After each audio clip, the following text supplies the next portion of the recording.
కాంగ్రెస్ ఎంపీల మౌనం రాష్ట్ర సర్కారుకు దక్కని సొంత సభ్యుల సపోర్టు. ఎస్, ఎవరన్నా కరెక్ట్ అయిన నాయకుడిని ఎన్నుకుంటేనేమో గట్టిగా మాట్లాడదురు. ఇలా ఏం నాయకులు వీళ్ళు, ఏం చేసిరని, ఏం ఉద్యమాలు చేసిర్రు, ఏం కష్టపడ్డరు, ఏం దానిలాడిర్రు, తెలంగాణ కోసం యాడ మాట్లాడిర్రు, వీళ్ళంతా ఎవరు, ఏడుకెళ్ళి తెచ్చిపెట్టిరు వీళ్ళందరినీ అని కాంగ్రెస్ కార్యకర్తలే తిట్టుకున్నారు. గతంలో మనం చాలాసార్లు చూసాం. రఘువీర్ 11 మందిలో చామల మల్లు మాత్రమే యాక్టివ్. 8 మంది వీళ్ళు గెలిచిరు కదా, మిగిలిన 3 రాజ్యసభ సభ్యులు. అలా చామల అంటే చామల ఏం మాట్లాడతారో మనకు ఎరక, ఆయన అత్యుత్సాహం తెలుసు, ఆయన కథ ఎరక. ఇక మల్లు రవి అనేది పెద్ద మనిషి, ఆయన ఎప్పటి నుంచో అరిసి అలచిపోయిండు, అయినప్పుడు కూడా ఇంకా అరుస్తూనే ఉన్నాడు. అయితే వాళ్ళిద్దరు యాక్టివ్గా ఉన్నారని చెప్పి అంటా ఉంటే రఘువీర్ వంశీ కావ్య అనిల్ పాత్ర అంతంత మాత్రమే.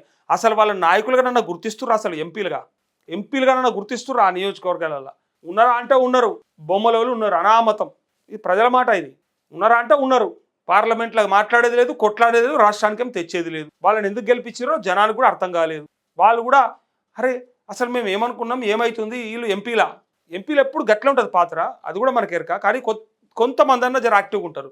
కానీ మన ఎంపీలు ఉన్నారైతే ఎందుకు వనికిరారట. ఒట్టిగా ఏదో ఒకరిద్దరు అది ఒర్రుడికే తప్ప మిగిలిన వాళ్ళు అయితే అసలు ఏం మాట్లాడేటోళ్ళు కాదు, ఏం కొట్లాడేటోళ్ళు కాదు, ఏం తెచ్చేటోళ్ళు కాదు. ఆ పైగా ఈ రాష్ట్రంలో అధికారంలో ఉండి మరి బీఆర్ఎస్ బీజేపీ చేస్తున్నటువంటి విమర్శలకు కూడా కనీసం కౌంటర్లు కూడా ఇవ్వలేనటువంటి పరిస్థితులలో మన ఎంపీలు ఉంటారు. ఇందులో 2-3 కొత్తోళ్ళేనాయి. ఇంకో ఈయనంటే ఇంతకుముందు ఉండే, బలరాం నాయక్ ఇంతకుముందు ఉండే, ఇగో ఈ అవ్వ రేణుకా చౌదరి ఇంతకుముందు ఉండే. వీళ్ళంతా కొత్తోళ్ళేనాయి. చామల కిరణ్ కుమార్ రెడ్డి కూడా కొత్తోడే, కానీ అవతలేడిగా ఉరుకులాడుతూ ఉన్నాడు. సరే, అది ఏదో అంటారు కదా, ఆగమాగం చేసేటోడు ఆగమైపోతాడు అన్నట్టు. మరి ఏమవుతాడో తెలియదు, కానీ ఆగమే చేస్తూ ఉన్నాడు. ఆయన మాటలు, ఆయన చేష్టలు బట్టి భువనగిరిలో అంటా ఉన్నారు ఈ మాట. ఇగో కావ్య కొత్త ఆమెనే, రఘువీర్ రెడ్డి కొత్త మనిషి, గడ్డం వంశీ కొత్త ఆయన్నే, ఇగో సింఘ్వి కొత్తగానే, అనిల్ కుమార్ కొత్తగానే, రఘురామ్ రెడ్డి కొత్తగానే. వీళ్ళంతా కొత్తగా అయిన ఎంపీలు. వీళ్ళు ఏం మాట్లాడతారు, ఏం తెస్తారు, ఏమవుతుంది వీళ్ళతోని.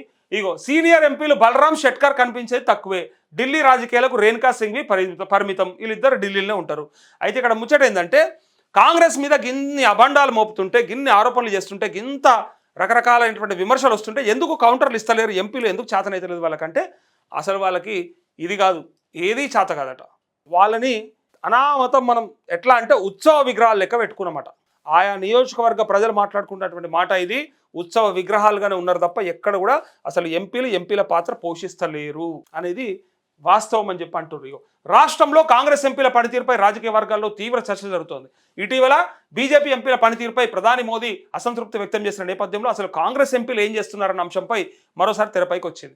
రాష్ట్రం నుంచి కాంగ్రెస్ పార్టీకి 8 మంది లోక్సభ సభ్యులు, 3 రాజ్యసభ సభ్యులు ఉన్నారు. అయితే రాష్ట్ర ప్రభుత్వానికి అండగా నిలవడంలో, విపక్షాల విమర్శల కౌంటర్ ఇవ్వడంలో మెజారిటీ ఎంపీలు విఫలమవుతున్నారనే టాక్ ఉంది. వీళ్ళు ఏమనుకున్నారంటే, అబ్బా ఇక కొత్తలను గెలిపించుకున్నాం కదా, వీళ్ళంతా కూడా ముష్టి యుద్ధాలకు తయారైపోతారు, ఇక ముందుకు ఉరికేస్తారు, ఫైటింగ్ చేస్తారు, అరే వీళ్ళతో అన్నీ అయితే అనుకోరు. కానీ ఏమైంది, చప్పుడు ఎక్కుకున్నారు, వాళ్ళు చల్లగా అయిపోయారు, సప్పబడ్డారు. ఎందుకు తెలుసా, రేవంత్ రెడ్డి మాటలు, వీళ్ళ హామీలు, బయట ప్రజలు అనుకుంటున్నటువంటి తిట్లు అన్నీ విన్నాక వీళ్ళకేమర్థమైందంటే, పోతే మనోడే పోతాడు, మనకెందుకు వచ్చింది అట్లా అనుకుంటున్నట్టు వాళ్ళు. పోతే పొట్టేడే పోతాడు, మాకేం వచ్చిందని డైరెక్ట్గా ఓపెన్గా కొన్ని చోట్ల ఆఫ్ ద రికార్డు పోతే పొట్టేడే పోతాడు, మాదేం పోయిందని అంటుర్రట. ఇది మళ్ళీ నా మాట అనుకున్నారు.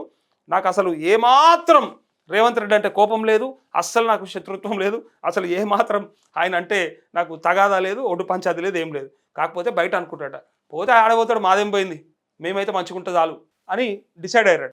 జనాలలో తిట్టుకుంటున్నారు తెలియగానే. అందుకే ఇక్కడ వీళ్ళు ఏమైతే తీ అని చెప్పి లైట్ తీసుకుంటున్నారు. అందుకే ఎవ్వరు పట్టించుకుంటలేదు. విపక్షాల విమర్శలకు కౌంటర్ ఇవ్వడంలో మెజారిటీ ఎంపీలు విఫలమవుతున్నారని టాక్ ఉంది. వారికి ప్రభుత్వ పథకాలపై కనీస అవగాహన లేదని, సొంత నియోజకవర్గ ప్రజలకు అందుబాటులో ఉండడం లేదనే విమర్శలు సైతం ఉన్నాయి. కౌన్సిలింగ్ ఇచ్చినా కానరాని మార్పు. మెజారిటీ ఎంపీల పనితీరు సరిగా లేదని గ్రహించిన CM Revanth Reddy, deputy CM బట్టి విక్రమార్క వారితో తరచుగా మీటింగ్స్ పెడుతున్నాడు. తరచుగా కేంద్రం వద్ద ఉన్న పెండింగ్ అంశాలపై పార్లమెంటు సమావేశాల్లో ప్రస్తావించి కేంద్రంపై ఒత్తిడి తీసుకురావాలని సూచిస్తున్నారు. రాష్ట్ర ప్రభుత్వం చేపడుతున్న సంక్షేమ అభివృద్ధి కార్యక్రమాలపై ప్రజలకు వివరించాలని, విపక్షాలు చేసే విమర్శలకు గట్టిగా కౌంటర్ ఇవ్వాలని సీఎం రేవంత్ రెడ్డి పలుమార్లు కౌన్సిలింగ్ ఇచ్చినట్టు సమాచారం. అయితే ఆ సమయానికి సరైనంటూ తలూపి ఆ తర్వాత తమకు ఎందుకు వచ్చిన కర్మ అనే తీరుగా ఎంపీలు వ్యవహరిస్తున్నారనే విమర్శలు ఉన్నాయి. చూసిరా, ఇదే విమర్శ. పక్కా ఎవరికన్నా డౌట్ ఉంటే, అనుమానం ఉంటే సాక్ష్యం కూడా ఇప్పిస్తా. పోతే ఆడే పోతాడు, నాదేం పోయింది, మేము బ్రహ్మాండంగా ఉంటామని డిసైడ్ అయిపోయారు. అందుకే ఇగో మాకేం సంబంధం లేదన్నట్టుగా, మాకెందుకు వచ్చింది అన్నట్టుగా, మాకు ఈ కర్మ ఏంది, అనవసరంగా రిస్క్ అవుతుందని చెప్పేసి పక్కకు జరుగుతున్నట్టుగా వార్తాపత్రికలను వచ్చిందంటే ఇక నా దగ్గర సాక్ష్యం లేదని ఎందుకు అనుకుంటారు మీరు? ఈ ఏడాదిన్నర కాలంలో పార్లమెంట్లో జరిగిన చర్చల్లో ఒకరిద్దరు తప్ప మిగతా ఎంపీల పనితీరు అంతంత మాత్రంగానే ఉంది ఉన్నట్లు పార్టీ వర్గాలు అంటున్నాయి. కొందరు ఎంపీలు నియోజకవర్గంలో ప్రజలను కలిసేందుకు ఇష్టపడరనే ఫిర్యాదులు సైతం ఉన్నాయి. కానీ సొంత వ్యవహారాలు చక్కబెట్టుకునేందుకు మాత్రం సీఎం ఇంటికి వస్తారంటూ ఇక్కడ ఎంపీలు మాత్రం ఖాళీ ఉత్సవ విగ్రహాలు లెక్క మిగిలిపోయారు మన ఎంపీలు. బీజేపీలు కూడా గంతే, ఆలయం పెద్ద అదేం కాదు కానీ జర ఆడాడ కనీసం మాటలనే వినబడతాయి. రఘునందన్ రావు, అరవిందో లేకపోతే ఈటల రాజేందరో వాళ్ళు వీళ్ళు కనీసం కొంచెం మాట్లాడినట్టు కనిపిస్తుంది. అక్కడక్కడ ఏదైనా ప్రజా సమస్యల మీద అప్పుడప్పుడు గలం ఇప్పినట్టు కనిపిస్తుంది. వీళ్ళకైతే కనీసం బీజేపీ మీద కొట్లాడదామన్న సోయి కూడా లేదు.